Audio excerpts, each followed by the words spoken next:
Good morning, praise the Lord. सभी मसीह भाई बहन बच्चों को, दोस्तों को नमस्कार, सत श्री अकाल, आदाब, जय प्रभु यीशु मसीह के। कैसे हैं आप लोग? आशा करता हूं खुश होंगे, आनंदित होंगे, सुरक्षित होंगे और भला चंगा होंगे। मैं भी खुश हूं, आनंदित हूं, सुरक्षित हूं और भला चंगा हूं। और सब बातों के लिए उस जीवते अद्वित परमेश्वर को, पिता परमेश्वर यीशु को धन्यवाद करते हैं, दिल से धन्यवाद करते हैं, जिसने हम सबको जीवन दिया है और अपने प्रेम के निमित्त हर प्रकार से भलाई किया है और आज के दिन तक हमें सबको जीवित रखा है। इसके लिए कोटि कोटि धन्यवाद करें प्रभु यीशु के नाम से। हालेलुया।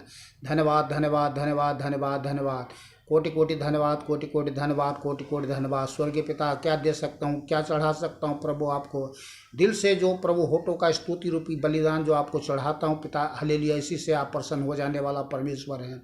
आपको कौन प्रसन्न कर सकता है? आप सृष्टि के मालिक है, सबको जीवन श्वास देने वाला, सब कुछ पूरा करने वाला, देने वाला परमेश्वर है। हालेलुया।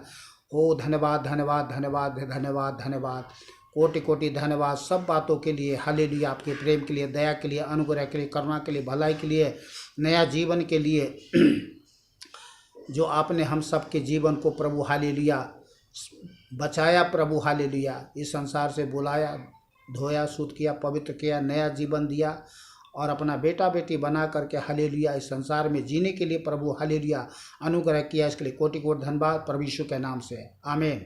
बोलिए आमीन। वचन में जाने से पहले एक छोटा सा प्रार्थना कर लेते हैं। सर्वशक्तिमान पिता, दयालु, अनुग्रहकारी, करुणामय परमेश्वर, अब्बा पिता, मैं धन मसीह आप जीवते अद्वैत परमेश्वर प्रभु मसीह यीशु के नाम से आपके चरणों में आते हैं। स्वर्गीय पिता, हालेलुया सब बातों के लिए धन्यवाद करते हैं जो आपने हम सबके जीवन में किया है, कर रहे हैं प्रभु। आज के दिन तक आपने हमें जीवित रखा। हालेलुया। आज के दिन प्रभु हालेलुया बहुत सारे लोग, भाई बहन बच्चे लोग जो इस संसार में हालेलुया थे, वो आज नहीं है, आज का दिन देख नहीं पाया, पर आपने हमें जीवित रखा है प्रभु, इसलिए कि हम इस मेरे जीवन से हालेलुया, हम में से प्रत्येक भाई बहन बच्चे लोगों के जीवन से आपकी महिमा हो। हालेलुया। और संसार में जो हालेलुया भाई बहन बच्चे लोग हैं प्रभु, जो आप जीवते अद्वैत परमेश्वर से दूर होकर के भी प्रभु हालेलुया आपने उन पर अनुग्रह, दया, कृपा बनाए रखा, संभाले रखा, सुरक्षित रखा, जीवित रखा। इसके लिए कोटि को धन्यवाद प्रभु यीशु के नाम से। आपकी इच्छा है प्रभु कि हालेलुया संसार में जितने भी भाई बहन बच्चे लोग हैं उन सब के जीवन में प्रभु हालेलुया आपकी भलाई हो, लोग जीवन पाएँ। आप जीवते अद्वैत परमेश्वर पर विश्वास करें, आपके चरणों में आए, आपसे जीवन पाएँ, आपका बेटा बेटी बन करके जीवन पाएँ। Hallelujah hallelujah hallelujah hallelujah hallelujah hallelujah. बचाने वाला, छुड़ाने वाला परमेश्वर, हालेलुया धन्यवाद करते हैं कि आपने हमारे प्रार्थना सुना। प्रत्येक भाई बहन बच्चे लोगों को आपके लहू में रखते हैं, अपने आप को लहू में रखते हैं प्रभु। अभी वचन में जाते हैं, मेरे मन ध्यान को, मन मुख को प्रभु अपने नियंत्रण में ले, हमारे जीवन में होकर के हालेलुया लोगों से अपने सत्य वचन से बात करें। लोग जीवन में आपका सत्य वचन का प्रकाश चमके, ताकि लोग प्रभु हालेलुया उद्धार पाएँ, कोई भी व्यक्ति नाश न हो प्रभु यीशु के नाम से। हालेलुया। प्रार्थना सुनिए। धन्यवाद हमारे उद्धार करता है एकमात्र जीवित अद्वैत परमेश्वर प्रभु मसीह यीशु के अति पवित्र सामर्थी नाम से। आमीन। बोलिए आमीन। आमीन मीन्स होता है तथास्तु, अर्थात ऐसा ही हो। सबसे पहले हम आपको यह बता दें कि आज हम इस अंत समय में रहते हैं। ये अंत समय है, इस सृष्टि का अंत होने वाला है, सब कुछ खत्म होने वाला है। और इस अंत समय में परमेश्वर हमारे जीवन में, आपके जीवन में, हम सब के जीवन में, जगत के सभी पापी प्राणी लोगों के जीवन में सुधार और उद्धार चाहता है और नहीं चाहता कि कोई भी व्यक्ति नाश हो। इसलिए हमें क्या करना है? अपने पापों से फिरना है और पश्चाताप करना है। आज हम बात करेंगे पश्चाताप के ऊपर में, तो वचन को ध्यान से सुने और शुरू से आखिरी तक वचन को सुने और वीडियो को भागा भागा करके ना देखें, उससे कोई फायदा नहीं होने वाला है। तो चलिए वचन को शुरू करते हैं। पहला, पश्चाताप पहला कदम है जो हम उस उद्धार को प्राप्त करने के लिए उठाते हैं। पश्चाताप पहला कदम है जो हम उस उद्धार को प्राप्त करने के लिए उठाते हैं, जिससे परमेश्वर यीशु में होकर हमको देता है। किस में होकर के देता है? प्रभु यीशु मसीह में होकर के हमको देता है। क्योंकि बाइबल में लिखा है किसी दूसरे के द्वारा उद्धार नहीं है। यीशु मसीह के द्वारा क्यों देता है? क्योंकि किसी दूसरे के द्वारा उद्धार नहीं, स्वर्ग के नीचे हम में, आप में, हम मनुष्यों में कोई दूसरा नाम नहीं दिया गया जिसके द्वारा हम, आप अथवा जगत के कोई भी पापी प्राणी उद्धार प्राप्त करे।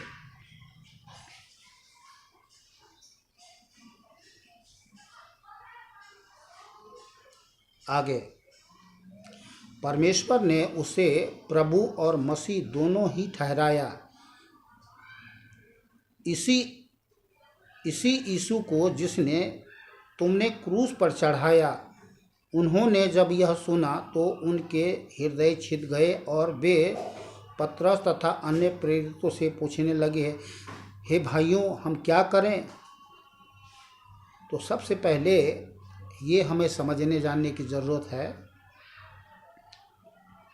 इसी यीशु को जिसे तुमने क्रूस पर चढ़ाया। तो क्रूस पर किसने चढ़ाया? प्रभु यीशु मसीह को क्रूस पर किसने चढ़ाया? हमने चढ़ाया, आपने चढ़ाया, जगत के सभी पापी लोगों ने चढ़ाया। उसको क्रूस पे चढ़ने की क्या ज़रूरत है? वो तो स्वर्ग और पृथ्वी का, सारे ब्रह्मांड का, सृष्टि का मालिक है। परमेश्वर ने हमको, आपको, जगत के सभी प्राणी को बनाया। जब हम पाप में गिर गए, जब पाप करने लगे, महापाप करने लगे, पाप के कारण मृत्यु फैल गई और लोग मृत्यु फैल गई और लोग पाप के कारण मरने लगे।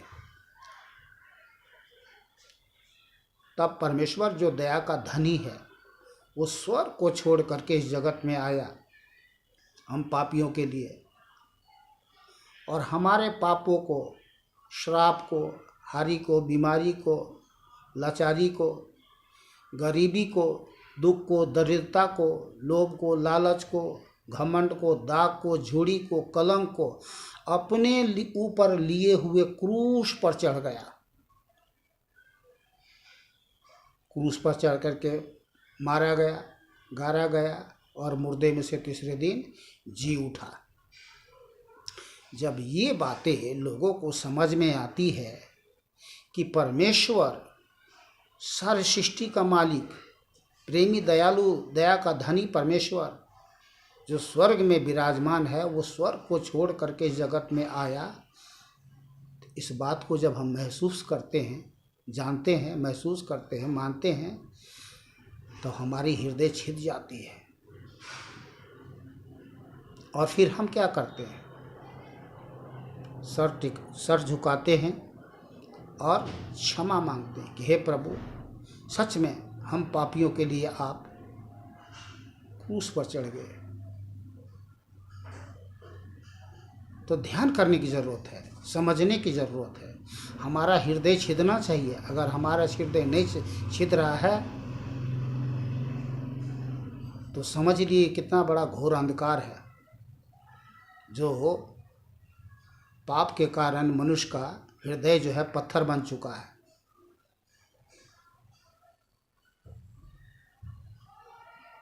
आगे बता रहा हूँ आपको।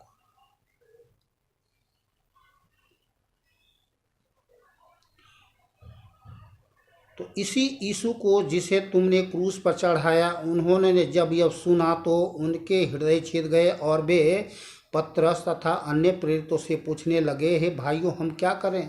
तो आपका, हमारा, हम सब का एक सवाल हो सकता है कि हम क्या करें। तो यहाँ लिखा है, मन फिराओ और यीशु मसीह के नाम से तुम में से प्रत्येक बपतिस्मा ले कि तुम्हारे पापों की क्षमा हो। मन फिराएं और प्रभु यीशु मसीह के नाम से बपतिस्मा ले। तो एक जो बाइबल में लिखा है बपतिस्मा जो है, बपतिस्मा का तात्पर्य यही है कि हमें पूरी समर्पणता के साथ शुद्ध विवेक से परमेश्वर के बस में हो जाने का अर्थ है बपतिस्मा। क्योंकि प्रभु यीशु मसीह ने कहा, जीवन का जल मैं हूँ, मैं ही तुम्हारा पाप धो सकता हूँ। अन्यथा किसी भी नदी में, नाले में, झरनों में नहा करके तुम्हारे पाप नहीं धुल सकते।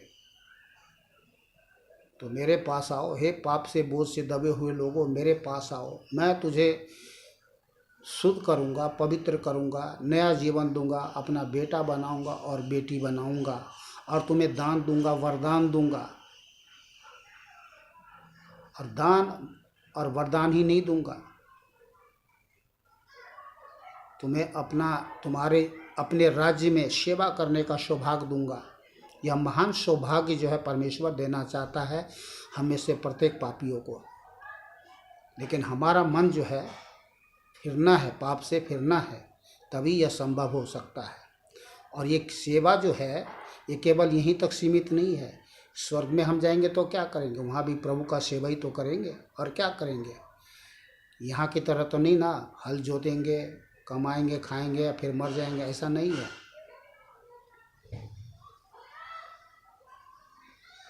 आगे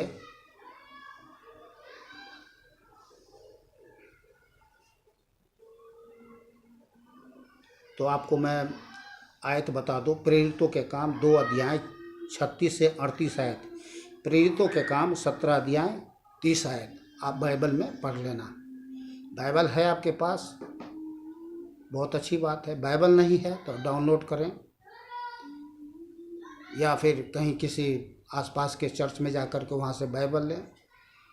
बाइबल महंगा नहीं है, या ना ही बिकने वाली पुस्तक है। ये धर्म ग्रंथ है। ये कुछ पैसे में आपको मिल जाएंगे, 200-250 रुपये या 300 रुपये की आपको मिल जाएंगे। और हमारे जीवन से बढ़ कर के 300 रुपया बड़ा नहीं है। चलिए, पश्चाताप क्या नहीं है, केवल दोषी समझना ही नहीं। पश्चाताप क्या नहीं है, केवल दोषी समझना ही नहीं। अपने पाप के बारे में दोषी समझना पश्चाताप से पहले आता है, लेकिन यह अपने आप में पश्चाताप नहीं है।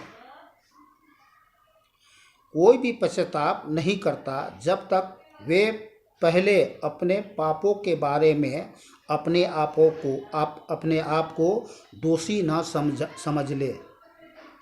परंतु वे सब जो अपने आप को दोषी समझते हैं पश्चाताप नहीं करते।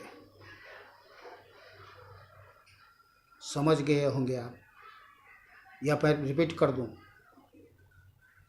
अपने पाप के बारे में दोषी समझना पश्चाताप से पहले आता है, लेकिन यह अपने आप में पश्चाताप नहीं है।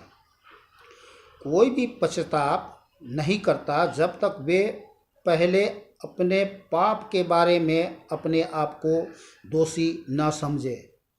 परंतु वे सब जो अपने आप को दोषी समझते हैं पश्चाताप नहीं है। मैंने यहाँ पाप कर लिया, मैंने वहाँ पाप कर लिया, मैंने क्या कर लिया, तो ये पश्चाताप नहीं है। आगे प्रेरितों के काम 24 अध्याय 25 आयत में लिखा है, जब पौलुस धार्मिकता और संयम आने वाले न्याय की चर्चा कर रहा था तो फेलिक्स ने भयभीत होकर कहा, इस समय तो तू जा, समय मिलने पर मैं तुझे से फिर बुलाऊंगा।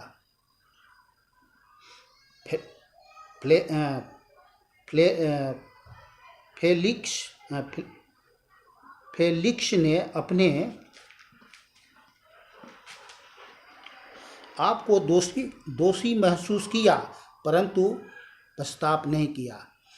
कोई व्यक्ति हमको या आपको या किसी को भी परमेश्वर के बेटे बेटियां, दास दासियां सुसमाचार सुनाते हैं, या फिर परमेश्वर के वचन को आप यूट्यूब, फेसबुक, मैसेंजर इंस्टाग्राम किसी भी द्वारा आप देखते हैं तो आपको क्या होता होगा, एक दोष महसूस होता होगा कि हाँ बात तो सही है। तो क्या हम पछताप करते हैं? पछताप नहीं करते हैं। तो दुखी होना, दोषी महसूस करना, ये पछताप नहीं है। दूसरा, अपने पापों के लिए केवल दुखी ही नहीं होना, अपने पापों के लिए केवल दुखी ही नहीं होना। कुछ लोग अपने पापों के परिणाम के कारण बहुत दुखी होते हैं, या क्योंकि वे पाप करते पकड़े गए हैं। जब पाप में पकड़े जाते हैं तो क्या करते हैं? कुछ लोग अपने पापों के परिणाम के कारण बहुत दुखी होते हैं, या क्योंकि वे पाप करते पकड़े गए। कुछ लोग दुखी होते हैं इसलिए नहीं कि उनसे गलती हो गई, परंतु पकड़े जाने से जो सज़ा उनको भुगतनी पड़ेगी कारण दुखी होते हैं।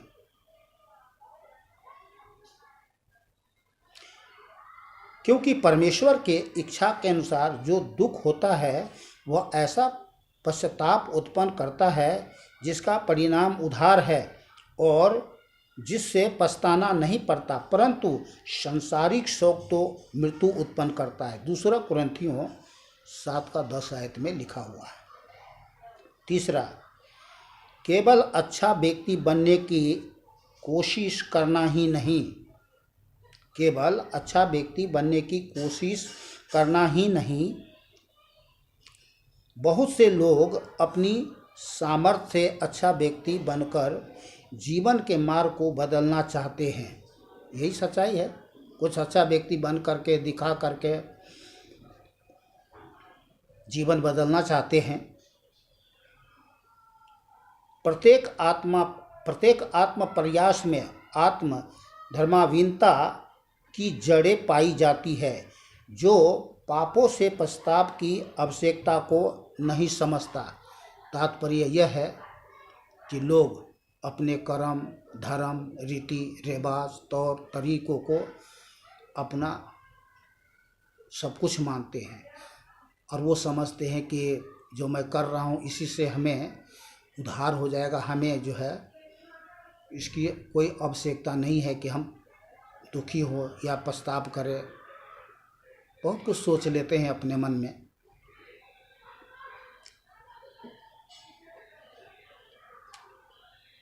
तो आगे बाइबल में लिखा है, क्योंकि हम तो सब के सब अशुद्ध मनुष्य के से हैं और हमारे धर्म के काम मैले तिछड़े के समान हैं। हम सब के सब पत्ते के समान मुरझा जाते हैं और हमारे अधर्म के काम हमें वायु के समान उड़ा ले जाते हैं। तो ये हमारे जो कर्म और धर्म जो है ये क्या है? ये गंदे फटे मैले तिछड़े के समान है। ये जो कर्म धर्म जो है हमारे मनुष्य का झूठी बनाया हुआ कर्म धर्म, ये है गंदे मैले फटे तिछड़े के समान है और ये हमें वायु के समान उड़ा ले जाता है। पता ही नहीं लगता हम गए कहाँ।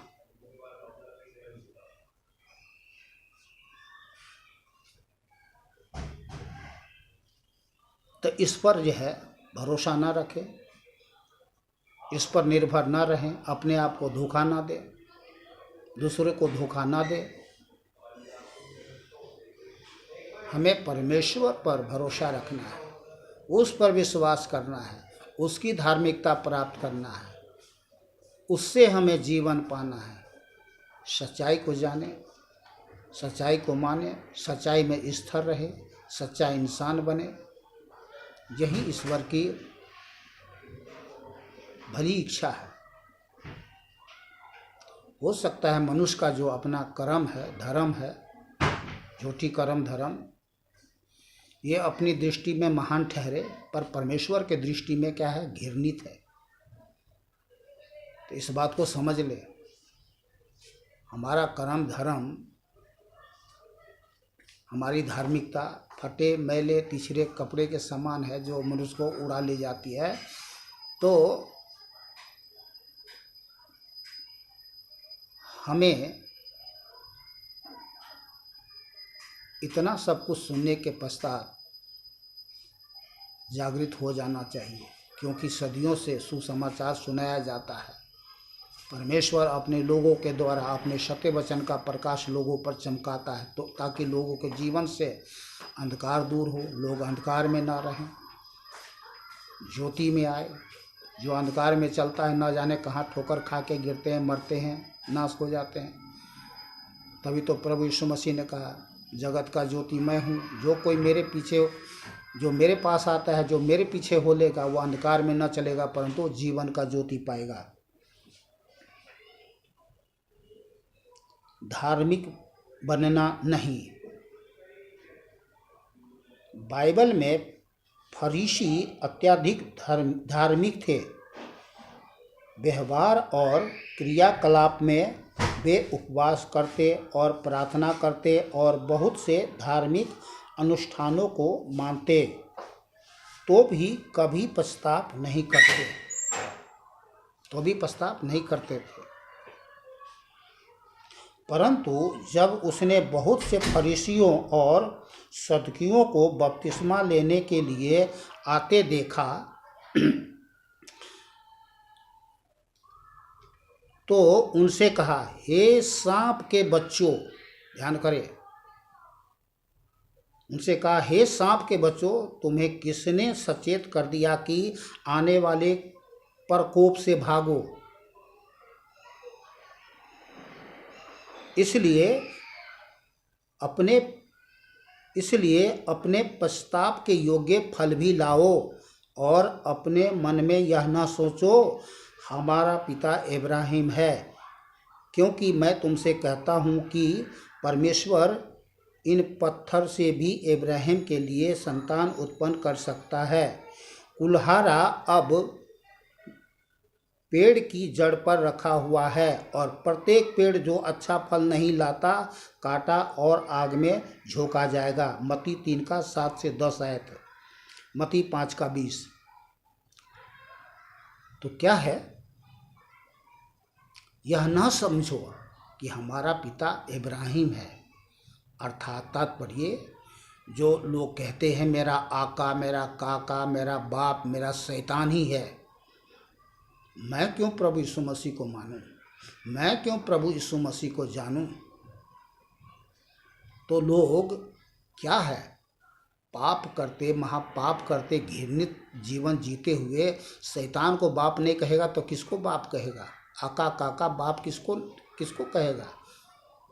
क्योंकि पाप करने के लिए उसको अच्छी प्रेरणा मिली हुई है अपने बाप शैतान से, तो उसको पाप करने से मना नहीं किया जाता। पर परमेश्वर जो सच्चा और जिंदा है और भला है, वो चाहता है कि हमारा प्राण नाश न हो, क्योंकि हम सबों का सृजनहार, पालनहार, जीवन श्वास देने वाला परमेश्वर यीशु है, और वो नहीं चाहता है कि हमारा जीवन नाश हो।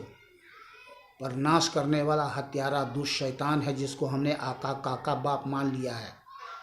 तो यह नहीं समझो, समझदार के लिए इशारा काफ़ी है। मैंने क्या कह दिया, क्या बोल दिया, ये मैंने नहीं कह दिया, ये परमेश्वर सच्चा जीवित परमेश्वर आप लोगों को कहना चाहता है। अगर समझ है, थोड़ी सी भी समझ है, समझ में समझ की बात घुस गया है तो समझ लो।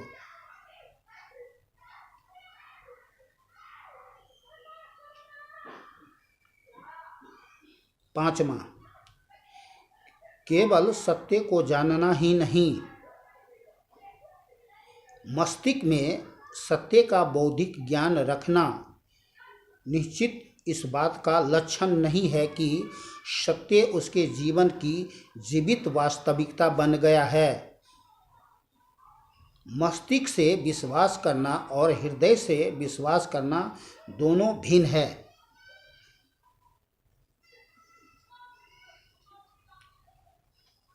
तो ये तो मन मस्तिष्क की झूठी विश्वास है जो मनुष्य को विपरीत दिशा में ले जाता है। मनुष्य का विश्वास कहाँ कहाँ है? सांप पे, बिच्छू पे, कीड़ों पे, कुत्तों पे, सुअर पे, भूत पिशाच पे, ना जाने कहाँ कहाँ नहीं है। पर जो हृदय का विश्वास होता है वो सच्चाई से होती है। आत्मा, जिसको हृदय, आत्मा, आंतरिक मनुष्य,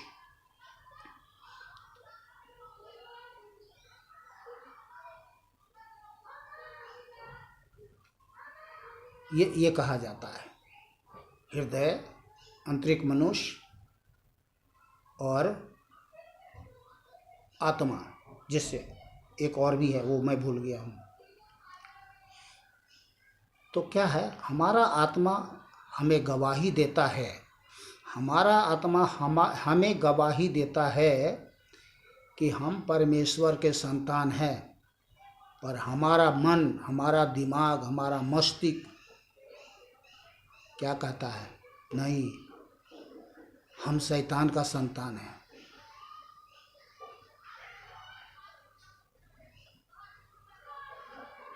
आगे, हाँ, तो ये मैं इसको एक बार फिर से पढ़ के सुना दूँ। मस्तिष्क में सत्य का बौद्धिक ज्ञान रखना निश्चित इस बात का लक्षण नहीं है कि सत्य उसके जीवन की जीवित वास्तविकता बन गया है। ये वास्तविकता नहीं है जो मस्तिष्क में भरा हुआ है कचरा। मस्तिष्क से विश्वास करना और हृदय से विश्वास करना दोनों में भिन्न है। रोमियो 10 का 9 से आप 13 आयत तक पढ़ लीजिए, आपको पता लग जाएगा। आपका हृदय, आपका आत्मा, आंतरिक मनुष्य ये कहेगा यस, यस लॉर्ड, हाँ प्रभु, हाँ मेरे ईश्वर, हाँ मेरे परमेश्वर, मैं आपको स्वीकार करता हूँ कि आप हमारा प्रभु हैं। और ये मस्तिष्क इनकार करेगा।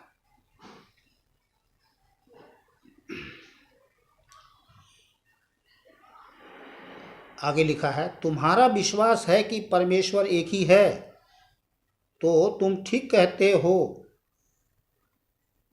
सबका यही विश्वास है कि परमेश्वर एक ही है तो तुम ठीक करते हो। दुष्ट आत्मा भी विश्वास करती और थरथराती है, परंतु हे मूर्ख, क्या तू इस बात को मानने के लिए तैयार नहीं कि कार्य बिना विश्वास व्यर्थ है?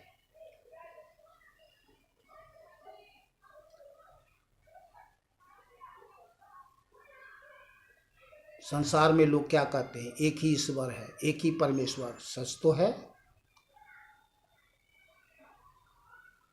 पर ये विश्वास कौन सी विश्वास है? दुष्ट आत्मा वाली विश्वास है। ईश्वर, सच है कि ईश्वर एक ही है, एक ही परमेश्वर है, पर हम काम क्या कर रहे हैं? कौन सा हम काम कर रहे हैं? ये भी ईश्वर, वो भी ईश्वर, फलाना भी ईश्वर, शुगर भी ईश्वर, कुत्ते भी ईश्वर, सांप भी ईश्वर, बिच्छू भी ईश्वर, शैतान भी ईश्वर, सब ईश्वर है। तो इस प्रकार का यही मेरा ईश्वर है। फिर मिला जुला के सब कहते हैं एक ही ईश्वर है। धोखा देने वाली विश्वास है। तो कार्य से पता चलता है कि हम कौन से ईश्वर के बेटे हैं, बेटियां हैं, दास हैं, दासियां हैं। कार्य से पता चलता है। फल को पहचानोगे किस बात, कैसे पहचानोगे? उसके पेड़ को कैसे पहचानोगे? उसके फल से। तो आज परमेश्वर के लोगों के बेटों बेटियों में, दास दासियों में, सभी में गुण, ज्ञान, भक्ति, शक्ति पाया जाता है। प्रार्थना करने से बड़े बड़े समस्याएं हल हो जाती है, लोग चंगे हो जाते हैं, दुष्ट आत्माएं निकल जाती है। ज़्यादा से ज़्यादा लोग दुष्ट आत्मा से ग्रसित लोग रहते हैं, जो कहते हैं कि भाई तेरा धर्म मेरा धर्म, और उसके लिए प्रार्थना कर, तो उसके अंदर से कौन सी आत्मा निकलती है? शैतान की आत्मा निकलती है। तो देखिए, ये नीचे दिखाने वाली बात नहीं है। जीवन में सुधार उधार की ज़रूरत है कि हम उस जीवते अद्वैत परमेश्वर को जाने माने और अपने पापों से फिरे और पश्चाताप करें, ताकि हमारा जीवन बचे। आगे वास्तविक पश्चाताप क्या है? परमेश्वर के प्रति अपने पापों के लिए दुखी होना। वास्तविक पश्चाताप क्या है? परमेश्वर के लिए अपने आप को, परमेश्वर के प्रति अपने पापों के लिए दुखी होना। परमेश्वर के यह जानते हुए कि हमने क्या कर दिया, हमने कौन सी इतने महापाप कर दिया जो परमेश्वर को, स्वर्ग को छोड़कर इस दुनिया में आना पड़ा, हमारे लिए क्रूस उठाना पड़ा, हमारे लिए दुख सहना पड़ा। ये है पश्चाताप। और इस प्रकार का पश्चाताप हमें सुधार और उद्धार लाता है। तब हमारा जीवन सुधर जाता है, उद्धार हो जाता है। हम परमेश्वर के पास आते हैं, परमेश्वर से क्षमा मांगते हैं, प्रभु क्षमा कर दो, जाने अनजाने में गलती किया, पाप किया, अपराध किया, जो भी किया, काला किया, पीला किया, क्षमा कर दो। परमेश्वर जो दया का धनी है, वो क्या करता है? क्षमा कर देता है और नया जीवन देता है, नया जीवन देता है, अपना बेटा और बेटी बना लेता है। आज संसार में देखी जा रही है।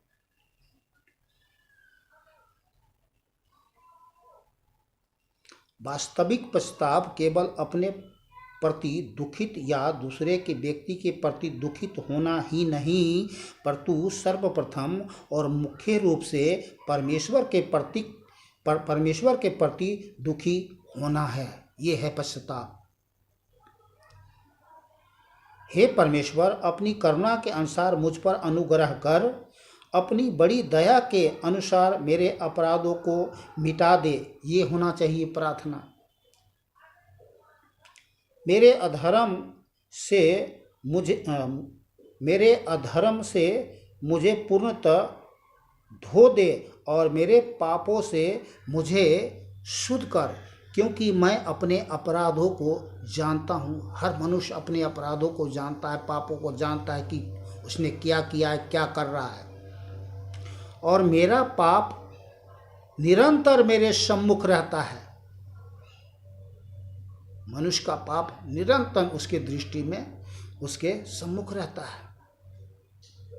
अब क्या करता है? आदमी को दुखित करता है, मारते रहता है, पीड़ित करते रहता है। मैंने केवल तेरे ही विरुद्ध पाप किया है और जो तेरी दृष्टि में बुरा है वही किया है। अब ऐसा प्रार्थना करना है आपको। परमेश्वर दयालु है, क्षमा कर देगा। इस प्रकार का पश्चाताप, इस प्रकार की एक छोटी सी प्रार्थना के द्वारा आप अपने जीवन में उधार सुधार लाते हैं। ये भजन संहिता 51 का 1 से 4 आयत तक आप पढ़ लीजिएगा, और भजन संहिता 38 का 8 भी आप पढ़ लीजिएगा। दूसरा, अपने पाप के बारे में सत्यवादी होना। अपने पाप के बारे में सत्यवादी होना। कैसे हम सत्यवादी हो सकते हैं? मैंने तेरे सामने अपने पाप को मान लिया और अपना अधर्म न छिपाया। मैंने कहा, मैं अपने अपराध यहोवा के सामने मान लूँगा, अर्थात सर्वशक्तिमान परमेश्वर यीशु के सामने मान लूँगा।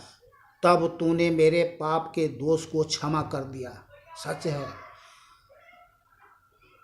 जब आप परमेश्वर के सामने में अपने पापों को मान लेंगे तो वो आपको क्षमा कर देगा, मार नहीं देगा। वो हत्यारा नहीं है, वो दयालु है, जीवन दाता है। कोई माता पिता अपने बच्चों को कोई गलती पर मार देता है क्या? नहीं, समझाता है, डांटता है, बताता है, सिखाता है कि बेटा जो भी किया आगे मत करना। भजन 32 का 5 आयत में लिखा है ये, और पहला यूहन्ना 1 का 9 आयत में लिखा हुआ है।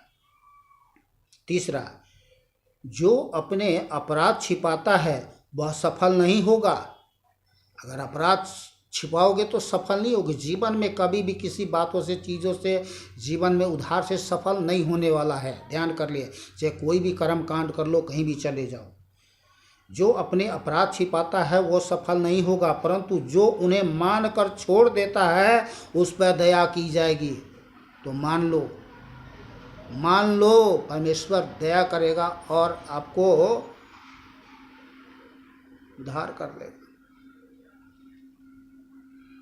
दया करेगा परमेश्वर।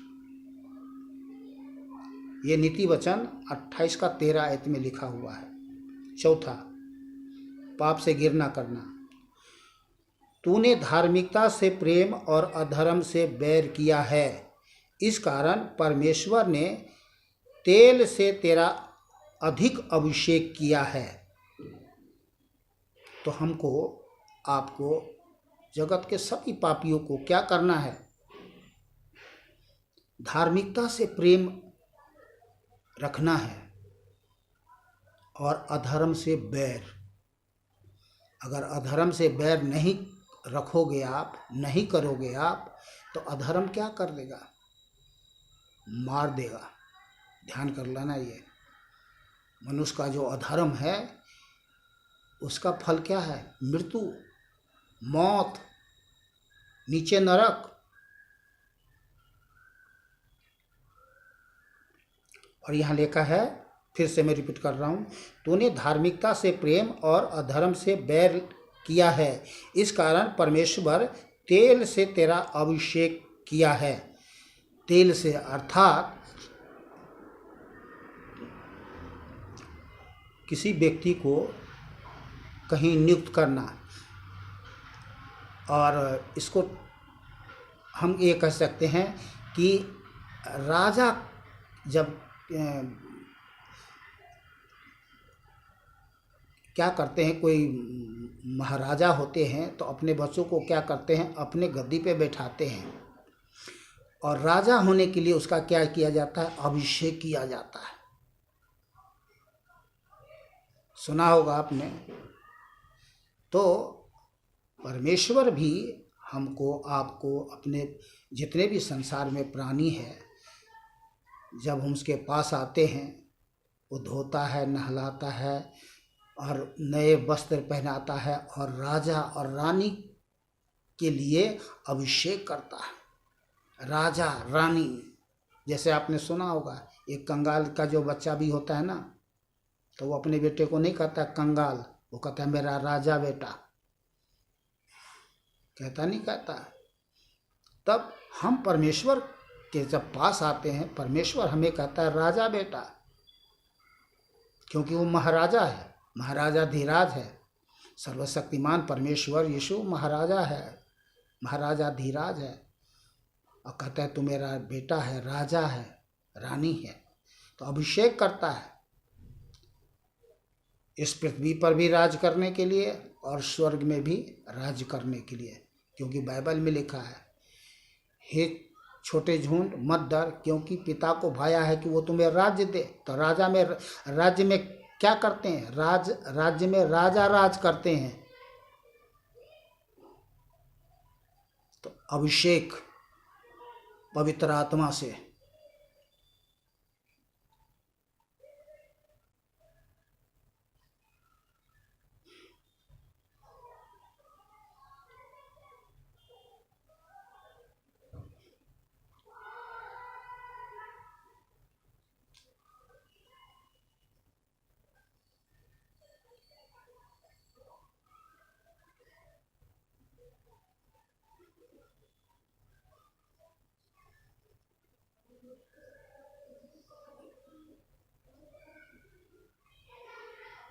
ये आपको मैं बता दूं, इब्रानियाँ 1 का 9 आयत में लिखा है,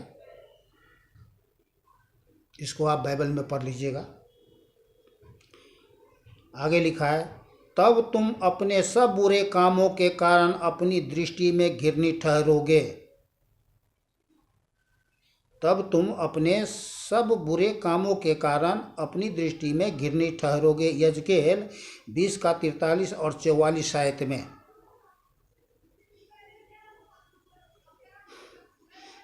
इसका तात्पर्य यह है कि यदि हम अपना मन नहीं फिराते हैं, परमेश्वर के पास नहीं आते हैं, तो बुरे कामों के कारण अपनी दृष्टि में घृणित ठहरेंगे।